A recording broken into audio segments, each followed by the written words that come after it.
Okay, welcome everyone. Thank you for joining us this afternoon, evening at the Nature's Palette exhibition. We will be starting with a little talk, both of us, and the screening of a video. And after that you have time to walk around, look around, and ask us some questions if you have them. So I'm Elma Hogeboom, you probably all know me by now. I'm a third year PhD student here at the School of Traditional Arts.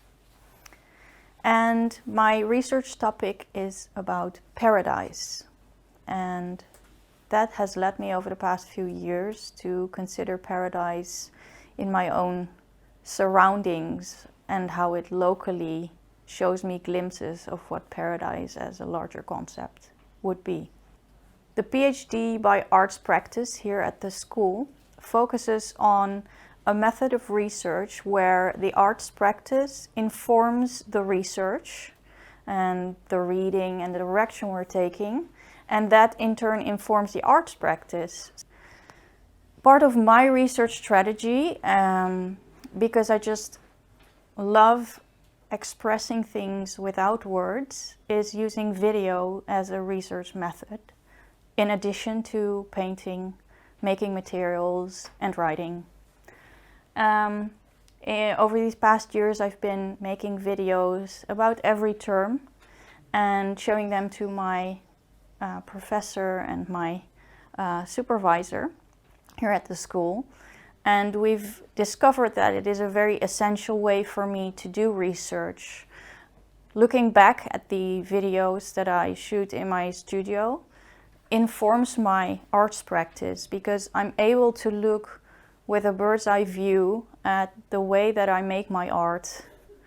I'm able to reflect on what I do as an artist, how do I hold my brush, which are the details that I pick up when I'm making my art, the sounds, for example, or the bit of resistance that you feel in a brush stroke, the feeling of the paper. These are all things that are very hard to convey through written text.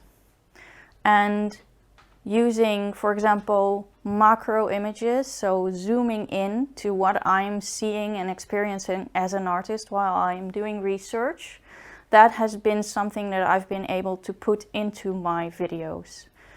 So this past August, there was an exhibition in the Garrison Chapel by people that were related to the school, alumni mostly, and people that were making many materials, pigments, etc. And during one of the demonstrations in the Garrison Chapel, Rasha very kindly offered to do an interview with me.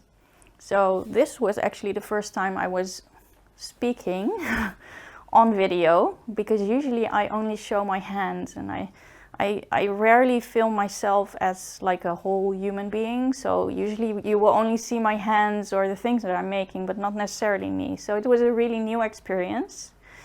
But this past term, I've been trying to render that into one complete interview video. And I've both used video input from the past years, things that I made, and I've also recorded new material in my studio in order to give you a little insight into what it is for me to do my PhD by arts practice. So I will let the video do the talking now and step aside, and I hope you'll enjoy.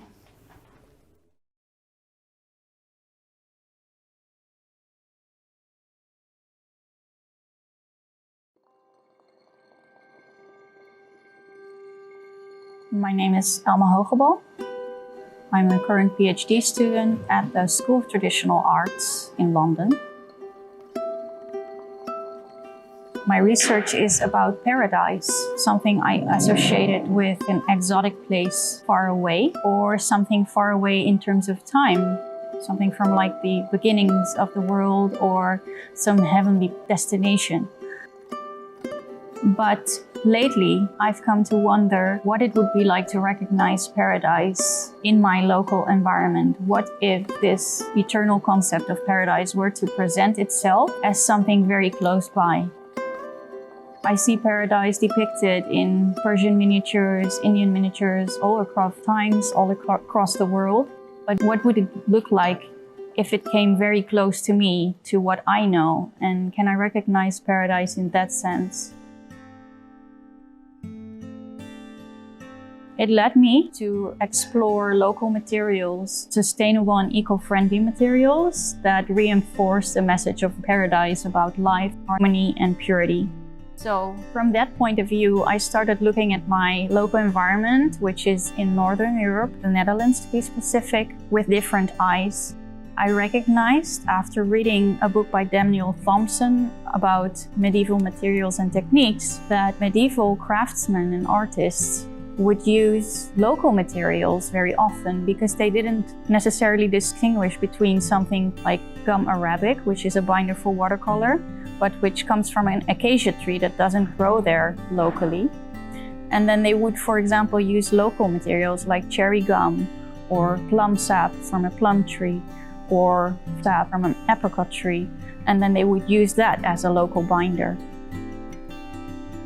So it made me look to my local environment for sourcing my materials. And this past year and a half, I've been exploring how to make a binder that is local. And yeah, it's led me to approach my art and my artistic practice in a completely new and renewed way. I formulated a binder using cherry gum, using honey, because honey for me has a very paradisical essence to it. And I use a lot of rose water in my work as well, because I'm very fond of roses, most particularly historic roses and English roses. So I have many David Austin roses in my backyard, and I just love the smell of roses. So I've been using that and formulating a binder recipe with that. That for me qualifies as something that is paradisical and that adds to this world and also reinforces the message of my art.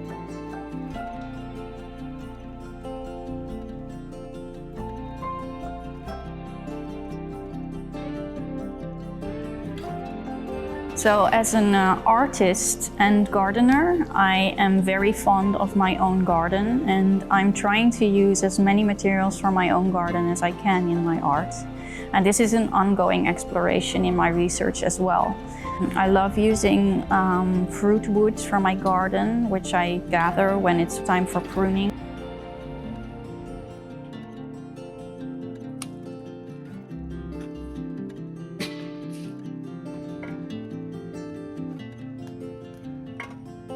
And then I will turn them into charcoal. For example, when we do like a fire in the backyard.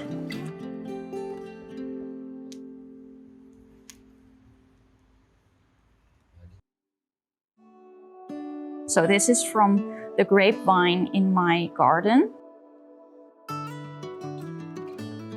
And using a mortar and pestle and like the safety precautions that you do when working with pigments, you can turn that into a fine powder, pigment. Pigment is nothing other than very fine particles that are non-water soluble.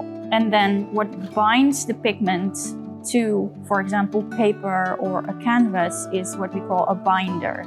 And a binder can be egg yolks in the form of egg tempera paint.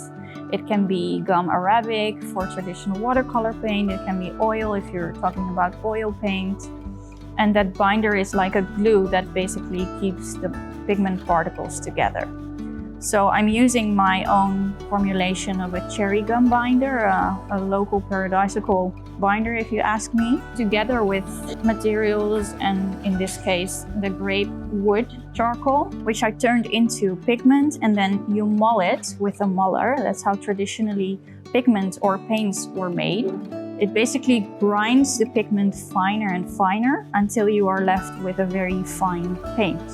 In this case, a watercolor paint, because I use a binder with cherry gum and it's water soluble.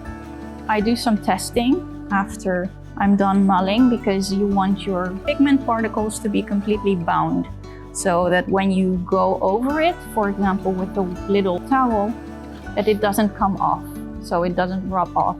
So I do many tests for my research in order to also know which ratios go with which pigments and to be able to compare and look back.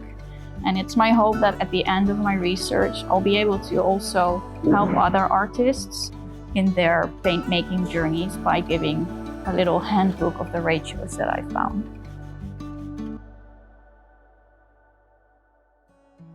So here I am with a collection of my pigments and some of my artworks. This, for example, concludes my second year of research. During my first year, I transitioned to using more local materials for my art, trying to make more circular art or working towards circular art that is non-toxic, that the earth can basically sustain.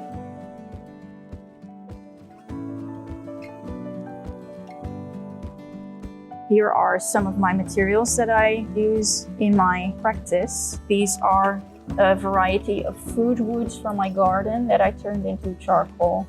So for example, for my cherry tree miniature, which is a copy from the Turdescent Orchard manuscript from the Bodleian Libraries, I used cherry wood black, for example, for outlining and for all the shading. So I'm trying to incorporate the subject into the choice for materials to not only tell the story about my subject, but also to let it tell the story with me, basically.